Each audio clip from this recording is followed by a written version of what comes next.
Hello friends, सी programming सीखने की इस सीरीज में आज हम देख रहे हैं दो स्ट्रिंग को ज्वाइन यानी कि कॉन्कैट कैसे करें। तो उसके लिए सबसे पहले हमें दो स्ट्रिंग की जरूरत पड़ेगी, तो वो मैं यहाँ पे डिक्लेयर कर देता हूँ। लेट अस से कैरेक्टर s1 20 एंड s2 20। उसके बाद मैं clr scr लिख देता हूँ ताकि हमें कोई प्रीवियस आउटपुट दिखाई ना दे, और लास्ट में मैं गेट ch लिख देता हूँ। अभी यहाँ पे जो हमने दो स्ट्रिंग डिक्लेयर की है वो हमें यूजर के पास से लेने हैं, यानी कि उसके लिए हमें स्कैनफ स्टेटमेंट की जरूरत पड़ेगी। तो यहाँ पे मैं एक स्कैनफ स्टेटमेंट लिख देता हूँ और उस स्कैनफ स्टेटमेंट के अंदर मैं मैसेज दे रहा हूँ percentage in the square bracket caret slash n, जो हमें मल्टी वर्ड स्ट्रिंग रीड करके देगा, और उसके बाहर मैं लिखता हूँ s1। यानी कि ये जो हमने स्कैनफ स्टेटमेंट लिखा है वो स्कैनफ स्टेटमेंट गेट s1 के इक्विवेलेंट है।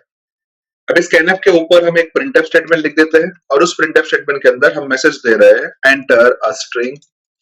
यहाँ पे जो हमने प्रिंटफ और स्कैनफ फंक्शन लिखा वो s1 के लिए हमने लिखा है, लेकिन हमें यहाँ पे दो स्ट्रिंग रीड करनी है, यानी कि हमें s2 के लिए भी सेम प्रोसीजर करनी पड़ेगी।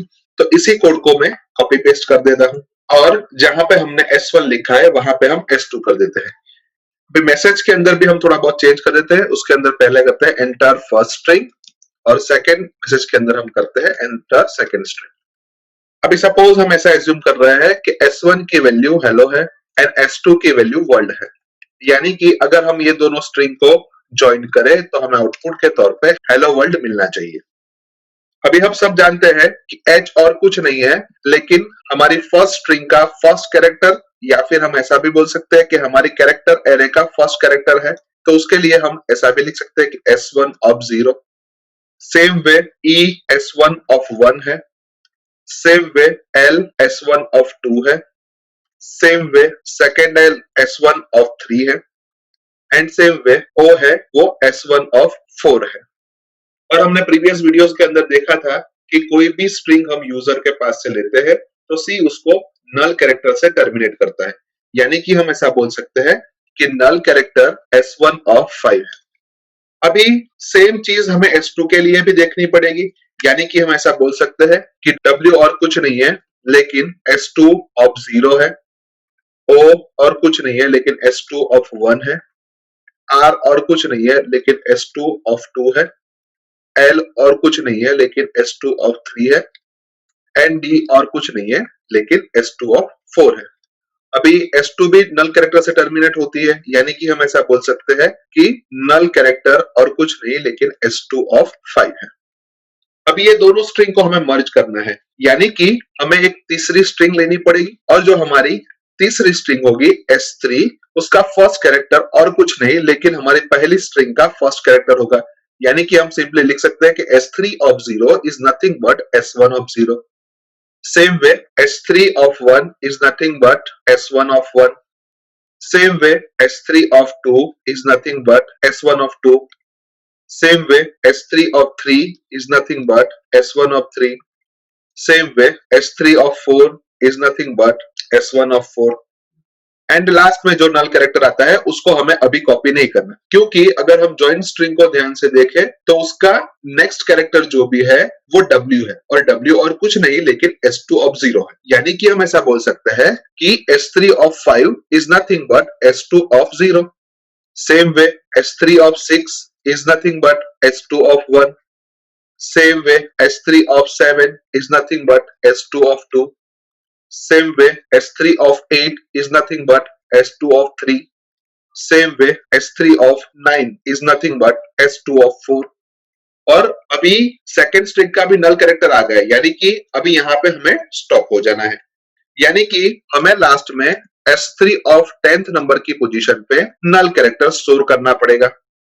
अभी इसी चीज को हमें लॉजिक के तौर में कन्वर्ट करना है। तो सबसे पहले हम ध्यान से देखें तो स्ट्रिंग 1 का फर्स्ट कैरेक्टर स्ट्रिंग 3 का भी फर्स्ट कैरेक्टर है।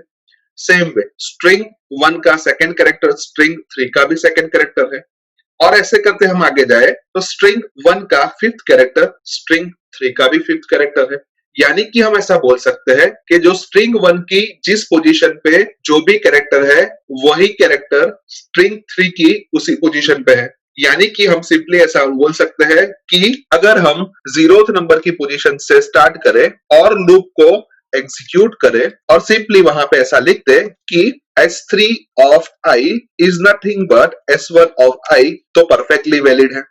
और एक कैरेक्टर कॉपी कर लेने के बाद हम I की वैल्यू को इंक्रीमेंट कर दे और ये चीज हमें S1 के अंदर नल कैरेक्टर ना मिले तब तक रिपीट करनी है। यानी कि हम सिंपली लिख सकते हैं कि S1 of I does not equals to null।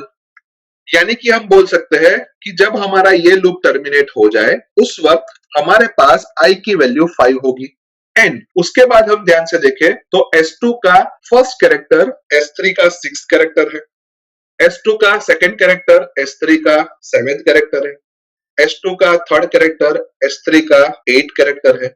यानी कि हमें S2 के लिए फिर से 0 से इंडेक्स स्टार्ट करनी पड़ेगी। तो उसके लिए हम ले लेते हैं कि j is equals to 0 और जब तक हमें S2 के j पोजीशन पे नल कैरेक्टर ना मिले तब तक हम लूप को एग्जीक्यूट करते जाएंगे और फिर हमें S2 ऑफ j को ही कॉपी करना है, लेकिन उसको हमें S3 ऑफ I के अंदर कॉपी करना है। क्योंकि अगर हम ध्यान से देखें तो लास्ट में हमारी I की वैल्यू 5 थी और अगर हम लूप के अंदर के स्टेटमेंट को देखें तो S3 ऑफ 5 जो कि S2 ऑफ 0 बनेगा और हमें वही चाहिए। सेकेंड टाइम हमें S3 ऑफ 6 चाहिए, यानी कि हमें I की वैल्यू में इंक्रीमेंट करना पड़ेगा। तो हम सिंपली लिख देते हैं कि I plus plus and same way S3 of 6 के अंदर हमें S2 ऑफ 1 चाहिए, यानी कि हमें J की वैल्यू में भी एक इंक्रीमेंट कर देना पड़ेगा, यानी कि हम सिंपली लिख देते हैं कि J प्लस प्लस। और S2 के सारे कैरेक्टर्स कॉपी हो जाने के बाद अगर हम ऑब्जर्व करेंगे तो I की वैल्यू 10 होगी और J की वैल्यू 5 होगी। और अगर हम हमारे एग्जाम्पल को ध्यान से देखें तो हमें S3 के 11th नंबर की पोजीशन पे नल कैरेक्टर चाहिए, यानी कि S3 ऑफ 10 हमें नल चाहिए। तो हम सिंपली यहां पे लिख देते हैं कि S3 of I is nothing but null और फिर हम सिंपली एक प्रिंटफ स्टेटमेंट लिखते हैं और उस प्रिंटफ स्टेटमेंट की मदद से हम प्रिंट करवा देते हैं कि हमारी ज्वाइन स्ट्रिंग क्या है। तो उसके लिए मैं सिंपल सा मैसेज लिखता हूं कि ज्वाइन या फिर कॉन्केटेनेटेड स्ट्रिंग इज %s और %s की जो भी वैल्यू है वो हम S3 से रिप्लेस कर रहे हैं।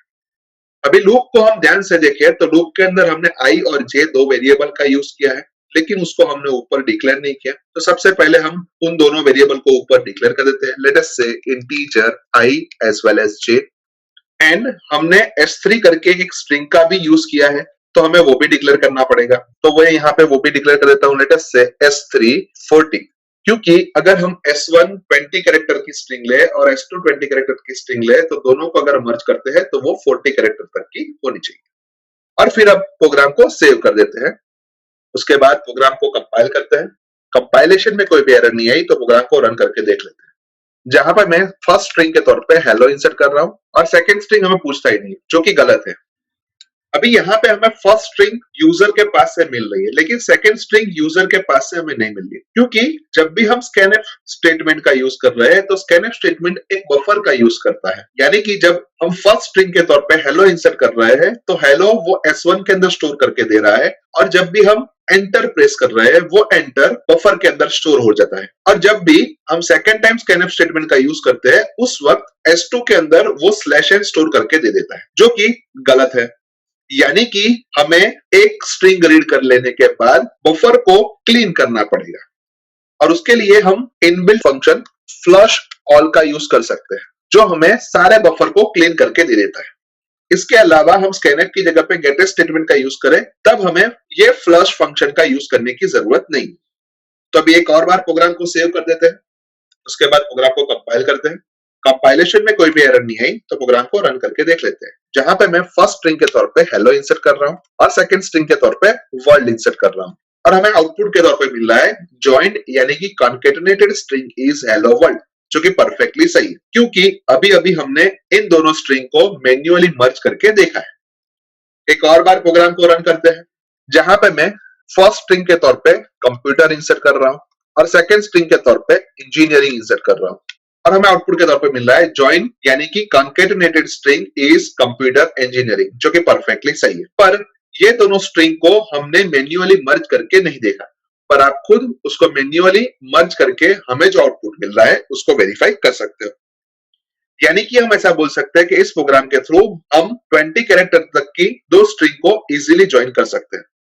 और अगर हमें 20 कैरेक्टर से ज्यादा कैरेक्टर की स्ट्रिंग को ज्वाइन करना है तो हमें डिक्लेरेशन के तौर पे चेंज करना पड़ेगा।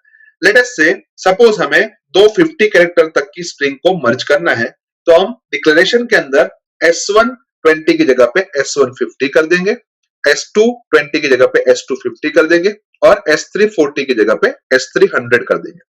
यानी कि सिर्फ 3 जगह पे चेंज करने से हम 50 कैरेक्टर तक की दो स्ट्रिंग को इजीली ज्वाइन कर सकते हैं। सो आई होप कि आपको इस प्रोग्राम के अंदर अच्छी तरीके से समझ आ चुकी होगी। आज के वीडियो में बस इतना ही। नेक्स्ट वीडियो में फिर से मिलेंगे। Thank you very much.